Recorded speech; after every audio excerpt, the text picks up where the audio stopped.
नमस्कार दोस्तों, स्वागत है आपका आज के मुख्य समाचार में, जिसमें सबसे पहली और बड़ी खबर में आपको बताएंगे कि नीट अभ्यर्थियों से मिले राहुल गांधी, बोले संसद में खुद उठाऊंगा पेपर लीक का मुद्दा, मैं हमेशा आपके साथ हूं।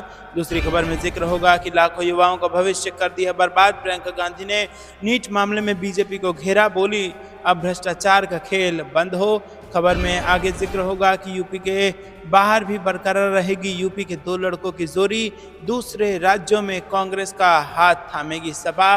खबर में आगे जिक्र होगा कि हरियाणा के साथ साथ कई राज्यों में विधानसभा चुनाव की तैयारियां शुरू, चुनाव आयोग ने चुनावी तैयारियों को रूप देना शुरू कर दिया है। और इसी के साथ खबर में आगे जिक्र होगा कि नए क्रिमिनल लॉ लागू करने की तारीख टाल दीजिए, ममता बनर्जी ने पीएम मोदी को लिखी है चिट्ठी। दोस्तों, हर एक खबर की गहराई में आपको ले जाएंगे, लेकिन उससे पहले अगर आपको भी ऐसा लगता है कि नीट में जो कुछ भी चल रहा है उसको लेकर जल्द से जल्द कोई बड़ा फैसला लेना जरूरी है, ताकि लाखों बच्चों का विश्वास एनटीए पर बन जाए, तो वीडियो को लाइक कीजिए और चैनल को सब्सक्राइब करके बेल आइकन दबाकर कमेंट में लिखिए जय हिंद। रुक करते हैं सबसे पहली और बड़ी खबर की तरफ। नीट अभ्यर्थियों से मिले राहुल गांधी, बोले संसद में खुद उठाऊंगा पेपर लीक का मुद्दा, मैं हमेशा से हूं आपके साथ। जी हां दोस्तों, आपको बता दें कि यहां पर मेडिकल में प्रवेश की राष्ट्रीय पात्रता सह प्रवेश परीक्षा यानी कि नीट में कथित अनियमितताओं के लिए केंद्र सरकार की आलोचना करते हुए कांग्रेस नेता राहुल गांधी ने कहा कि वो खुद संसद में इस मुद्दे को उठाएंगे और विपक्ष छात्रों के लिए न्याय सुनिश्चित करने के लिए सरकार पर दबाव बनाएगा। और राहुल गांधी ने यूट्यूब पर नीट अभ्यर्थियों एवं उनके माता पिता के एक समूह से मुलाकात का वीडियो साझा किया। इसके साथ उन्होंने लिखा कि प्रधानमंत्री नरेंद्र मोदी और उनके मंत्रियों की अक्षमता की वजह से लाखों छात्रों का भविष्य अधर में है।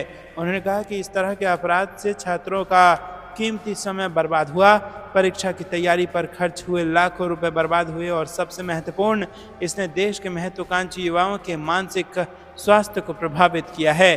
दोस्तों, आपको बता दें कि पूर्व कांग्रेस अध्यक्ष ने कहा कि मैं देश के युवाओं को आश्वस्त करता हूं कि अन्याय के विरुद्ध उनके साथ हूं। कांग्रेस पेपर लीक और परीक्षा में धोखाधड़ी के विरुद्ध आने वाले दिनों में देश भर में विरोध प्रदर्शन करेगी और उनके लिए न्याय सुनिश्चित करेगी। उन्होंने कहा कि ये नीट पेपर लीक से प्रभावित हुए 24 लाख छात्रों से कहना चाहते हैं कि सड़क से संसद तक कांग्रेस उनके साथ है। पिछले 7 वर्षों में 70 पेपर लीक हुए और 2 करोड़ युवा इससे प्रभावित हुए हैं। वीडियो के आखिर में राहुल गांधी छात्रों से कहते हैं कि अगर सरकार ने उनकी सुरक्षा नहीं की तो विपक्ष करेगा। रुख करते हैं कि ब्रेकिंग न्यूज़ की तरफ। लाखों युवाओं का भविष्य बर्बाद कर दिया, प्रियंका गांधी ने नीट मामले में बीजेपी को घेरा, बोली अब भ्रष्टाचार का खेल बंद हो। जी हाँ दोस्तों, यूजीसी नेट और नीट पेपर लीक का मामला दिन पर दिन तूल पकड़ता जा रहा है और नीट पेपर लीक के बाद यूजीसी नेट की परीक्षा भी रद्द कर दी गई है और इस मामले को लेकर विपक्ष बहुत नाराज है। अब कांग्रेस महासचिव प्रियंका गांधी ने भी इस मामले को लेकर बीजेपी पर तंज कसा है। प्रियंका गांधी ने लगातार सामने आ रहे पेपर लीक के मामले पर भाजपा सरकार की आलोचना की और आरोप लगाया कि भाजपा शासन में ये एक राष्ट्रीय मुद्दा बन गया है जिसने लाखों युवाओं का भविष्य बर्बाद कर दिया है। प्रियंका गांधी ने एक्स पर पोस्ट लिखकर एनईईटी यानी कि नीट घोटाले में 24 लाख छात्रों के लिए न्याय की मांग करते हुए कड़ी कार्रवाई करने को कहा। उन्होंने कहा कि आज देश भर में भारतीय राष्ट्रीय कांग्रेस के साथियों ने नीट परीक्षा घोटाले के खिलाफ विरोध प्रदर्शन किया है। दोस्तों, प्रियंका गांधी ने आगे कहा कि भाजपा राज्य में भर्तियों में दौरान भ्रष्टाचार, पेपर लीक और शैक्षणिक घोटाले देश के भविष्य को अंधकार में धकेल रहे हैं। भ्रष्टाचार का ये खेल तत्काल बंद होना चाहिए। हमारी मांग है कि नीट परीक्षा में हुए घोटाले पर तत्काल और सख्त कार्रवाई हो ताकि 24 लाख युवाओं को न्याय मिले। वहीं दोस्तों, आपको बता दें कि एक्स पर पेपर लीक को लेकर प्रियंका गांधी ने एक और पोस्ट लिखा। उन्होंने लिखा कि पिछले 5 सालों में देश में 43 भर्ती परीक्षाओं के पेपर लीक हुए हैं। भाजपा राज में पेपर लीक हमारे देश की एक राष्ट्रीय समस्या बन गई है जिसने अब तक करोड़ों युवाओं का भविष्य बर्बाद कर दिया है। भारत विश्व का सबसे युवा देश है और हमारे पास सबसे बड़ी युवा आबादी है। भाजपा सरकार इन युवाओं को हुनरमंद और सक्षम बनाने की बजाय कमज़ोर बना रही है। रुख करते हैं कि ब्रेकिंग न्यूज़ की तरफ। यूपी के बाहर भी बरकरार रहेगी यूपी के दो लड़कों की जोड़ी, दूसरे राज्यों में कांग्रेस का हाथ थामेगी सपा। जी हाँ दोस्तों, सपा अध्यक्ष अखिलेश यादव ने कांग्रेस के पूर्व अध्यक्ष राहुल गांधी को उनके बर्थडे पर विश किया था और इसके बाद राहुल गांधी ने जवाब में कहा था कि यूपी के दो लड़के हिंदुस्तान की राजनीति को मोहब्बत की दुकान बनाएंगे, खटाखट खटाखट। राहुल गांधी की कही गई इस बात को अब महाराष्ट्र और हरियाणा के विधानसभा चुनाव में संभावित गठबंधन से जोड़ा जा रहा है। सूत्रों के मुताबिक कांग्रेस सपा को अन्य राज्यों में भी साथ लेकर चलना चाहती है। सपा की भी इच्छा यही है कि उसका विस्तार यूपी से बाहर भी हो। जल्द ही कांग्रेस का शीर्ष नेतृत्व इस संबंध में अखिलेश यादव के साथ बातचीत शुरू करेगा। लोकसभा चुनावों के पहले मध्य प्रदेश, छत्तीसगढ़ और राजस्थान के विधानसभा चुनाव हुए थे। उस समय लोकसभा चुनावों के लिए इंडिया ब्लॉक की नीतियां तय की जा रही थी, लेकिन तब सपा मध्य प्रदेश में अपने लिए सीटें चाहती थी। हालांकि बातचीत प्रदेश नेतृत्व से हो रही थी।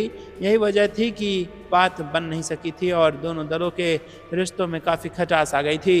कांग्रेस चाहती है कि सपा के साथ मध्य प्रदेश जैसी तल्खी की स्थिति कहीं ना आए और यूपी में जिस गठबंधन के बूते उन्होंने बेहतर परिणाम पाए हैं उसे बरकरार रखा जाए। रुक करते हैं अगली ब्रेकिंग न्यूज़ की तरफ। हरियाणा के साथ साथ कई राज्यों में विधानसभा चुनाव की तैयारियां शुरू। चुनाव आयोग ने चुनावी तैयारियों को रूप देना कर दिया है शुरू। जी हाँ दोस्तों, हरियाणा, जम्मू कश्मीर, झारखंड और महाराष्ट्र में इस साल विधानसभा चुनाव प्रस्तावित है। चुनाव आयोग ने इन राज्यों के मुख्य निर्वाचन अधिकारियों को 20 अगस्त तक वोटर लिस्ट के विशेष सारांश पुनरीक्षण यानी कि SSR को पूरा करने का निर्देश दिया है और आयोग ने कहा है कि निर्धारित कार्यक्रम के अनुसार अंतिम मतदाता सूची का प्रकाशन 20 अगस्त तक किया जाएगा।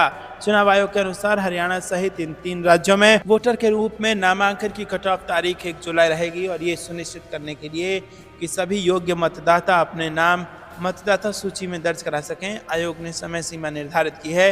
मतदाता सूची में नाम जुड़वाने या किसी गलती का सुधार करवाने के लिए लोग अपने आवेदन दे सकते हैं।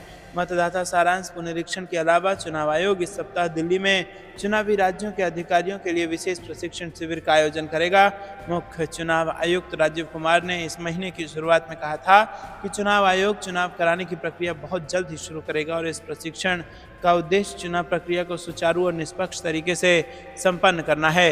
रुक करते हैं अगली ब्रेकिंग न्यूज़ की तरफ। नए क्रिमिनल लॉ लागू करने की तारीख टाल दीजिए, ममता बनर्जी ने पीएम मोदी को लिखी चिट्ठी। जी हाँ दोस्तों, पश्चिम बंगाल की मुख्यमंत्री ममता बनर्जी ने प्रधानमंत्री मोदी को पत्र लिखकर हड़बड़ी में पारित 3 नए आपराधिक कानूनों के कार्यान्वयन को टालने का आग्रह किया है। ये तीनों कानून 1 जुलाई से लागू होने हैं। ममता ने आपराधिक कानूनों की नई सिरे से संसदीय समीक्षा पर जोर दिया। तृणमूल कांग्रेस प्रमुख ने मोदी को लिखे पत्र में तीनों कानूनों के कार्यान्वयन को लेकर गंभीर चिंता जताई। ये 3 नए कानून हैं भारतीय न्याय संहिता, भारतीय नागरिक सुरक्षा संहिता और भारतीय साक्ष्य अधिनियम 2023। सूत्रों के मुताबिक टीएमसी प्रमुख ने गुरुवार को वरिष्ठ कांग्रेस नेता पी चिदम्बरम से भी मुलाकात की, जो विधेयकों की जांच करने वाली संसद की स्थायी समिति का हिस्सा थे और उनसे इस मुद्दे पर चर्चा की। टीएमसी नेता डेरेक ओब्रायन, द्रमुक नेता एनआर एलंगो और चिदम्बरम ने तीनों विधायकों पर अपनी रिपोर्ट में असहमति जताई थी। दोस्तों, ममता ने कहा कि ये तीनों विधेयक लोकसभा में ऐसे समय में पारित हुए हैं जब 146 सांसद सदन से निलंबित थे। ममता ने कहा कि आपकी पिछली सरकार ने इन 3 महत्वपूर्ण विधेयकों को एक तरफा और बिना किसी बहस के पारित कर दिया था। उस दिन लोकसभा के लगभग 100 सदस्यों को निलंबित कर दिया गया था और दोनों सदनों के कुल 146 सांसदों को संसद से बाहर निकाल दिया गया था। उन्होंने कहा कि लोकतंत्र के उस काले दौर में विधेयकों को तानाशाहीपूर्ण तरीके से पारित किया गया और मामले की अब समीक्षा होनी चाहिए। रुक करते हैं अगली ब्रेकिंग न्यूज़ की तरफ। खाद्य वस्तुओं की कीमतें 1 साल में 65% बढ़ने पर जयराम रमेश ने मोदी सरकार को घेरा, बाकी जो बचा वो महंगाई मार गई। जी हाँ दोस्तों, आपको बता दें कि देश में 1 साल के भीतर प्याज और आलू समेत खाद्य वस्तुओं की कीमतें 65% बढ़ने पर कांग्रेस नेता जयराम रमेश ने केंद्र की मोदी सरकार को घेरा है। महंगाई पर एक अखबार की सुर्खियों को अपने एक्स हैंडल पर शेयर करते हुए जयराम रमेश ने लिखा कि बाकी जो बचा वो महंगाई मार गई। आलू, प्याज, टमाटर, सब्जियां, दाल, हर घर की रसोई की ज़रूरत है, जिनमें महंगाई लगातार नए रिकॉर्ड बना रही है। पर 1/3 प्रधानमंत्री जी बिल्कुल बेपरवाह और बेफिक्र हैं। वो महंगाई का म भी नहीं बोलते। कांग्रेस नेता ने आगे कहा कि बढ़ती बेरोजगारी के बीच तेज महंगाई से जनता पर दोहरी मार दी जा रही है। कब तक जनता महंगाई की मार सहेगी? जवाब दे महंगाई मैन मोदी जी। जी हाँ दोस्तों, जयराम रमेश ने यहाँ पर मोदी जी को महंगाई मैन कह के बुलाया है। रुक करते हैं अगली ब्रेकिंग न्यूज़ की तरफ। नीट पेपर लीक को लेकर तेजस्वी यादव बोले, निष्पक्षता से हो जांच, नहीं तो आरजेडी कर देगी खुलासा। जी हाँ दोस्तों, नीट यूजी का प्रश्न पत्र लीक होने के मामले को लेकर सत्ता पक्ष और विपक्ष के बीच जुबानी जंग जारी है। आरजेडी के नेता और पूर्व उप मुख्यमंत्री तेजस्वी यादव ने यहाँ कहा कि प्रश्न पत्र लीक मामले की जांच एजेंसियां निष्पक्षता से जांच करें। नहीं तो जो नाम अब तक सामने आए हैं उन्हें किसके किसके साथ संबंध है उसका राजद खुलासा कर देगी। तेजस्वी ने शनिवार को पत्रकार से चर्चा करते हुए आरोप लगाया है कि नीट परीक्षा का पेपर लीक हुआ है और मुख्य साजिशकर्ता संजीव मुखिया का राज्य के बड़े नेताओं से संबंध है। उन्होंने चेतावनी दी है कि निष्पक्षता से जांच हो, अन्यथा राजद खुद खुलासा करेगी और उन नेताओं के साथ मुखिया की तस्वीरें जारी करेगी। उन्होंने कहा कि आरजेडी छात्रों और युवाओं का भविष्य खराब करने वालों को नहीं छोड़ेगी। उन्होंने कहा कि सरकार चाहे जितना भी ध्यान भटकाने की कोशिश करे, लेकिन सच्चाई सामने आकर रहेगी। उन्होंने केंद्र सरकार पर निशाना साधते हुए कहा कि पहले तो वो पेपर लीक होने की बात मानने को ही तैयार नहीं थे और अब कानून बनाने की बात कर रहे हैं। उन्होंने केंद्र की एनडीए सरकार पर तंज कसते हुए कहा कि पेपर लीक हो रहे हैं, ट्रेन दुर्घटनाएं हो रही हैं और पुल गिर रहे हैं, लेकिन कार्रवाई नहीं हो रही है। घूम फिरकर तेजस्वी और लालू यादव को ये लोग गाली देते हैं। ऐसा लगता है कि वो तो दूध के धुले हैं और जो हो रहा है हम लोग ही कर रहे हैं। रुक करते हैं अगली ब्रेकिंग न्यूज़ की तरफ। लोकसभा के पहले सत्र में सरकार को घेरेगा विपक्ष, नीट, अग्निवीर और शेयर बाजार रहेंगे मुद्दा। तीनों पर सरकार फिलहाल बैकफुट पर। जी हाँ दोस्तों, आम चुनावों में ताकत बढ़ाने के बाद विपक्ष 24 जून से शुरू हो रहे लोकसभा के पहले ही सत्र में मोदी सरकार को घेरने की तैयारी में है। रुक करते हैं अगली ब्रेकिंग न्यूज़ की तरफ। बीजेपी शासित राज्य में ही हो रहे हैं पेपर लीक, तेजस्वी यादव ने ये लगाया बड़ा आरोप। जी हाँ दोस्तों, एंटी पेपर लीक लॉ को लेकर नेता प्रतिपक्ष तेजस्वी यादव ने कहा कि अभी देखना पड़ेगा कि उस लॉ के अंदर क्या है, लेकिन आप देखिएगा जहां भी बीजेपी शासित राज्य है वहां पेपर लीक होते रहा है और हम लोग के सत्ता के बाहर जाने के बाद भी शिक्षा विभाग से जो शिक्षकों की तीसरा जो चरणबद्ध निकलना था उसको रद्द किया गया क्योंकि पेपर लीक हो गया। उन्होंने कहा कि पेपर लीक करने वाला अभी भी घूम रहा है, बाहर जमानत करवा कर आ गए।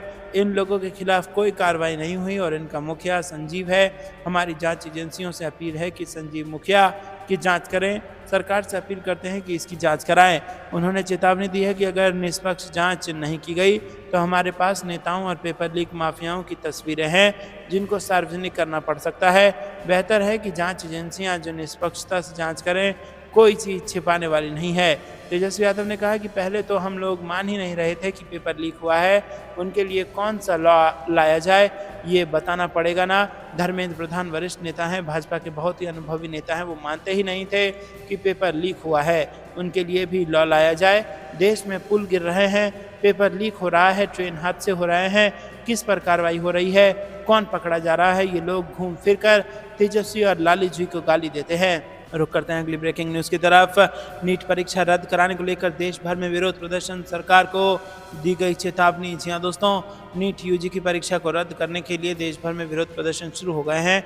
छात्रों के अलग अलग समूहों ने सरकार को चेतावनी दी है कि अगर इस परीक्षा को जल्द से जल्द रद्द नहीं किया गया तो छात्र देश में बड़े स्तर पर विरोध प्रदर्शन करेंगे।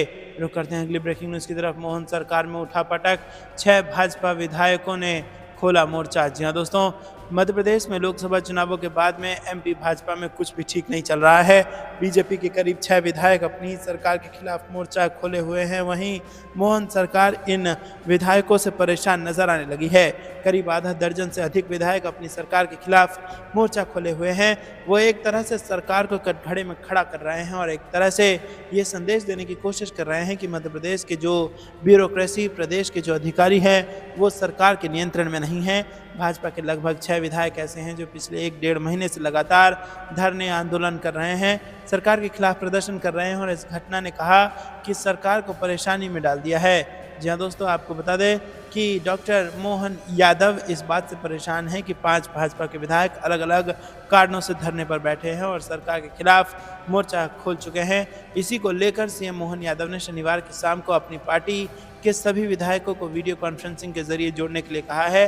सारे सांसद, सारे राज्यसभा सदस्य और मध्य प्रदेश के सभी एसपी, कलेक्टर और प्रमुख अधिकारी भी इस समय जुड़ेंगे और इस बात का पता लगाने की कोशिश की जाएगी कि आखिर गलती किसकी है जो भाजपा के विधायकों को सरकार के खिलाफ प्रदर्शन करने पर मजबूर होना पड़ा।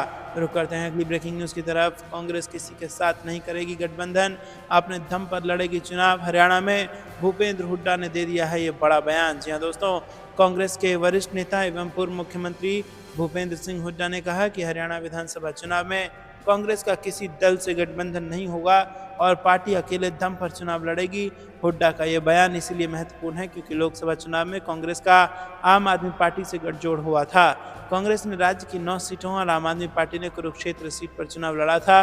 भूपेंद्र सिंह हुड्डा शुक्रवार को सेक्टर 11-12 स्थित निजी स्कूल के सभागार में कार्यकर्ता सम्मेलन को संबोधित करने से पहले पत्रकारों से बात कर रहे थे। उन्होंने कहा कि हरियाणा 2014 से पहले प्रति व्यक्ति निवेश नौकरी देने में देश में नंबर 1 था। आज बेरोजगारी, महंगाई व अपराधों में नंबर 1 है।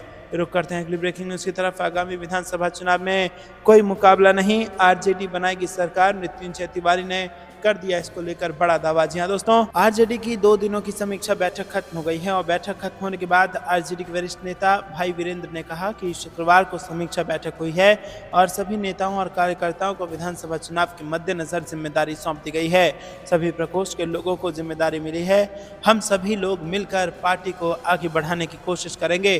भाई वीरेंद्र ने यहाँ पर आपको बता दें कि कहा है कि 2024 या 2025 में भी चुनाव हो सकता है और हम लोग तैयार हैं, सभी कार्यकर्ता तैयार हैं, हमारी पार्टी भी तैयार है। कार्यकर्ताओं को सूचित किया गया है और टास्क दिया गया है, कभी भी चुनाव हो सकता है। हार पर हम लोग मंथन कर रहे हैं और हम अपने आधार वोट बैंक को मजबूत करने की कोशिश कर रहे हैं। बैठक के बाद आरजेडी नेता मृत्युंजय तिवारी ने कहा कि आरजेडी A to Z की पार्टी है। समीक्षा बैठक में औरंगाबाद से सांसद अभय कुशवाहा को आरजेडी संसदीय दल का नेता बनाया गया, जो दर्शाता है कि हमारी पार्टी सबको जोड़ने का काम कर रही है। इससे एक बहुत बड़ा संदेश गया है। दोस्तों रुक करते हैं अगली ब्रेकिंग न्यूज की तरफ। तेलंगाना में किसानों की कर्ज माफी, राहुल गांधी बोले जो कहा वो करके दिखाया और यही नियत और आदत भी। जी हाँ दोस्तों, तेलंगाना की कांग्रेस सरकार ने किसानों का 2 लाख रुपए तक का सभी कर्ज माफ करने का ऐलान किया है। कांग्रेस ने कहा है कि किसान न्याय के संकल्प को पूरा करने की दिशा में ये कदम उठाया गया है। कांग्रेस नेता राहुल गांधी ने कहा कि जो कहा करके दिखाया, यही नियत है और आदत भी। जी हाँ दोस्तों, राहुल गांधी ने कहा कि तेलंगाना के किसानों परिवारों को बधाई। कांग्रेस सरकार ने आपके 2 लाख रुपए तक के सभी ऋण माफ कर किसान न्याय के संकल्प को पूरा करने की दिशा में ऐतिहासिक कदम बढ़ाया है, जो 40 लाख से ज़्यादा किसान परिवारों को कर्ज मुक्त बनाएगा। जो कहा करके दिखाया, यही नियत है और आदत भी। कांग्रेस सरकार का मतलब है राज्य का खजाना किसानों और मजदूरों समेत वंचित समाज को मजबूत बनाने में खर्च होने की गारंटी, जिसका उदाहरण है तेलंगाना सरकार का ये फैसला।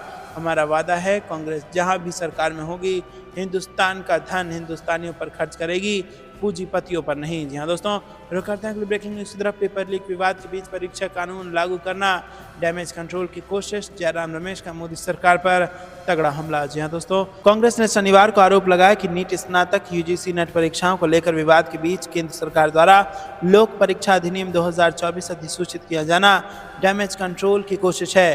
पार्टी महासचिव जयराम रमेश ने यह भी कहा है कि इस कानून की जरूरत थी, लेकिन ये पेपर लीक के बाद की स्थिति से निपटता है, जबकि ये सुनिश्चित करने के लिए कानून और प्रक्रियाओं की आवश्यकता है कि पेपर लीक ही ना हो।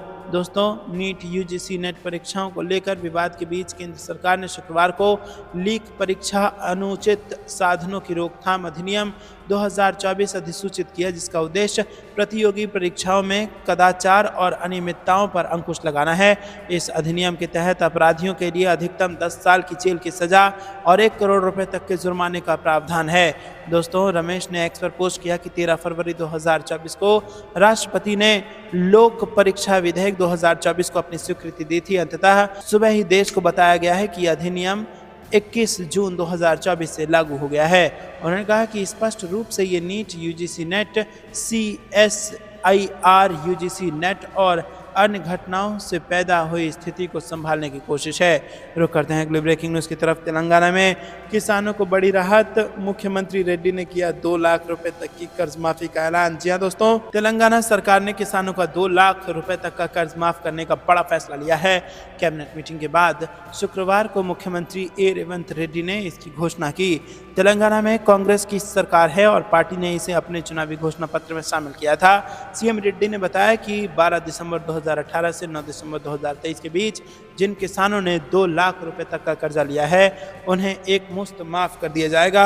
ये योजना से लगभग 40 लाख किसानों को लाभ होगा, जबकि सरकारी खजाने पर 31,000 करोड़ रुपए का इससे बोझ पड़ेगा। सीएम रेड्डी ने बताया कि कर्जा माफी का विवरण और पात्रता की शर्तें जल्द ही सरकारी आदेश में प्रकाशित कर दिया जाएगा और उन्होंने ये भी आरोप लगाया है कि पिछली केसीआर की बीआरएस सरकार ने 1 लाख रुपए की कर्ज माफी के अपने वादे को ईमानदारी से लागू नहीं करके किसानों और खेती को मुश्किल में डाल दिया था। रेवंत रेड्डी ने कहा कि उनकी सरकार 2 लाख रुपए की कृषि ऋण माफी के अपने चुनावी वादे को पूरा कर रही है। तो दोस्तों, ये थी दिन भर की सारी जरूरी और बड़ी खबरें। अंत तक बने रहने के लिए बहुत बहुत धन्यवाद। जाने से पहले वीडियो को लाइक और चैनल को सब्सक्राइब करके बेल आइकन दबाकर कमेंट में लिखे जय हिंद। अभी के लिए इतना ही। जय हिंद, जय भारत।